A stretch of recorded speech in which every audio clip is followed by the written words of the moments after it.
DJ Sports.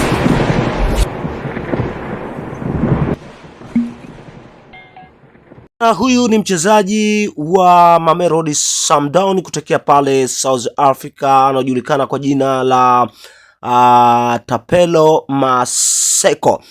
Bila shaka twende tukatazame taarifa mpya kunako klabu ya wekundu wa Msimbazi Simba, na twende tukatazame zaidi kuhusiana na uhamisho wa dirisha dogo la usajili, ambapo tunafahamu ya kwamba Simba Sports Club tayari wameingia sokoni katika kuhakikisha wanawinda wachezaji ambao watakuja kulipea kikosi chao.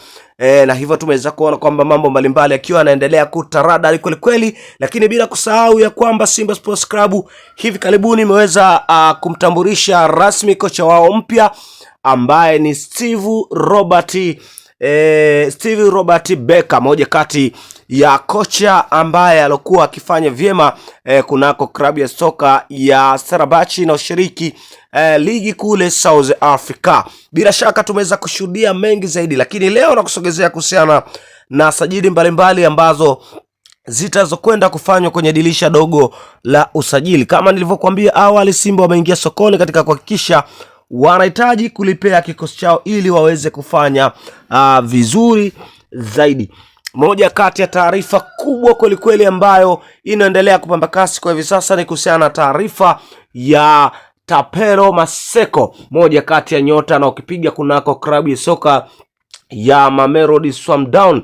Tuliweza kuona kwamba ni kuhusiana na taarifa kubwa ambayo inamhusisha mchezaji huyo, hasa mara baada ya kuweza kuingia katika tetesi kubwa ya kuhusishwa kusajiliwa na klabu ya wekundu wa Msimbazi Simba katika majira ya kiangazi yaliyopita, lakini tuliweza kuona kwamba Simba ilishindwa kukamilisha dili hilo la Tapelo Maseko, na hivyo wameweza kurejea kwa mara nyingine tena mezani na kutaka kuipata saini ya nyota huyo, huku ikidaiwa ya kwamba moja kati ya mazungumzo yakiwa yanaendelea kwa kina kweli kweli katika kuhakikisha Simba Sports Club wanaipata saini ya nyota huyo. Lakini moja kati ya taarifa ambayo iliweza kujili hivi karibuni huko South Africa ni kuhusiana na wakala wa mchezaji huyo, hasa mara baada ya kuweza kuwasilisha maombi ndani ya klabu hiyo, huku wakihitaji mchezaji huyo kuuzwa aidha kutolewa